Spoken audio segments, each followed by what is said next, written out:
গেল বছর জুলাইয়ে সরকারি চাকুরিতে অযৌক্তিক কোঠাপ্রথা বাতিলের দাবিতে শুরু হওয়া আন্দোলন তৎকালীন শাসক দলের দমনপীড়ন ও হত্যার কারণে রূপ নেয় গণ আন্দোলনে। এর ব্যাপ্তি বাংলাদেশের গণ্ডি পেরিয়ে ছড়িয়ে পড়ে এশিয়ার দেশ মালয়েশিয়াতেও। আন্দোলনের সঙ্গে সঙ্গতি জানিয়ে মালয়েশিয়ায় বসবাসরত প্রবাসী বাংলাদেশি শিক্ষার্থীরা ছাড়াও রাস্তায় নামে দেশটির অনেক স্থানীয়। সে সময় নানামুখী আইনি হয়রানির সম্মুখীন হন তারা। কুয়ালালামপুর হাই কমিশন স্পষ্ট এখানে লেখা আসে মোবাইলের কলিংয়ের মধ্যে, এবং ওইখান থেকে তারা বিভিন্নভাবে আমাদেরকে হুমকি দেয়। ছাত্রলীগের মাধ্যমে হুমকি দেয়, যুবলীগের মাধ্যমে হুমকি দেয়, আওয়ামী লীগের মাধ্যমে হুমকি দেয়। আমাদেরকে পাসপোর্ট বাতিল করে দিবে, আমাদেরকে এখানে থাকতে দিবে না। তারপরে আমাদেরকে বিভিন্ন রাজনৈতিক হুমকি বা প্রশাসনিকভাবে হুমকি যেভাবে ওরা দিছে। শিক্ষার্থীদের অভিযোগ ছিল মালয়েশিয়ায় অবস্থিত বাংলাদেশি দূতাবাসের তৎকালীন deputy high commissioner Khorshed Alam Khastagir আন্দোলনকারী শিক্ষার্থীদের বিরুদ্ধে জঙ্গিবাদ ও সরকার বিরোধী আন্দোলনের অভিযোগ এনে মামলা করার সিদ্ধান্ত নেন। তার সুপারিশেই দেশটির কাজাং থানার পুলিশ শিক্ষার্থীদের অযাচিত জেরা করে বলেও অভিযোগ ছিল তাদের। ডেপুটি হাই কমিশনার তখন ছিলেন। সেই ডেপুটি হাই কমিশনার আমাদের বাংলাদেশের যারা আন্দোলনে সম্পৃক্ত আছেন, বিশেষ করে মালয়েশিয়াতে, তাদের পাসপোর্ট বাতিলের সুপারিশ করছেন। তার মানে হাই কমিশন থেকে যে কোনো ধরনের সুযোগ আমরা পাইনি, সেটা আপনারা নর্মালি বুঝতে পারছেন।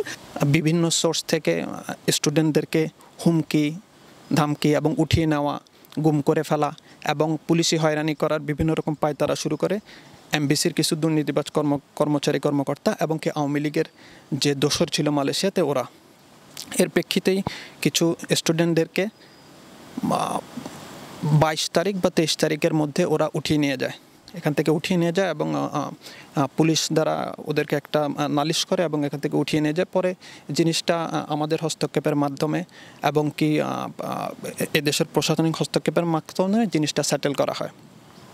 এম্বাসিতে পুলিশ এসে কাজাং থানা থেকে এসে তারা নিয়ে যায় যে আমরা সে হচ্ছে আমাদের নেতা এবং সে আমাদেরকে উস্কানি দিয়েছে এই আন্দোলন করার জন্য, এই বলে তারা হচ্ছে আমাদের সেই টিচারকে নিয়ে যাওয়ার পরে সে টিচার আমাদেরকে ফোন দেয় যে তোমাদের সবাইকে আসতে হবে থানায় এবং তোমাদের একটা জবানবন্দি নেওয়া হবে। তো আমরা সেই প্রেক্ষিতে রাতের বেলায় রাতে 9টার দিকে আমরা থানায় যাই। থানায় যাওয়ার পর আমরা প্রায় ওখানে 5 জন ছিলাম।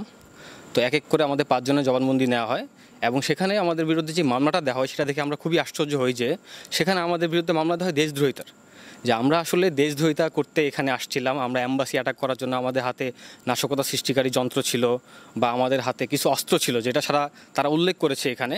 কিন্তু যেটা হচ্ছে আশ্চর্য বিষয় হচ্ছে যে আমাদের ভার্সিটি থেকে তাদেরকে যে ভিডিওটা দেওয়া হয়েছে সেখানে কিন্তু আমাদের হাতে প্লাকার্ড ছাড়া কিছু ছিল না। মানে আমরা সম্পূর্ণ শান্তিপূর্ণভাবে সেখানে দাঁড়িয়েছিলাম এবং আমরা শুধুমাত্র দোয়া প্রার্থনা করছিলাম। দূতাবাসের পক্ষ থেকে দেশটিতে আন্দোলনরত শিক্ষার্থীদের বিরুদ্ধে মামলা নিতে সুপারিশ করা হয়েছিল বলে বিশ্ববিদ্যালয় কর্তৃপক্ষের বরাতে সে সময় নিশ্চিত হন শিক্ষার্থীরা। তবে এতেও দমে যাননি তারা। অন্যদিকে বিশ্ববিদ্যালয় কর্তৃপক্ষ শিক্ষার্থীদের পক্ষে থাকায় তাদের বিরুদ্ধে মামলা গ্রহণ থেকে বিরত ছিল মালয়েশিয়া পুলিশ। আমরা আমাদের ভার্সিটি ভিসি থেকে পারমিশন নিয়েছিলাম, আমরা মসজিদ কমিটির ইমাম থেকে পারমিশন নিয়েছিলাম, আমরা সিকিউরিটি ইনচার্জ থেকে পারমিশন, আমাদের কাছে ওভারঅল সব পারমিশন ছিল যে আমরা কি করতে যাচ্ছি এখানে। আমরা এখানে একটা মানে আমাদের স্টুডেন্টদের আত্মার মাগফিরাত কামনা করার জন্য আমরা এখানে দাঁড়িয়েছিলাম। সেই যে ওভারঅল যে ডকুমেন্টেশন তারা এগুলো দেখছে, দেখার পর তাদের কাছে মনে হয়েছে যে না, আসলে যে মামলাটা তারা দিয়েছে সেটা ভিত্তিহীন সম্পূর্ণ। অর্ণব প্রসাদ, RTV।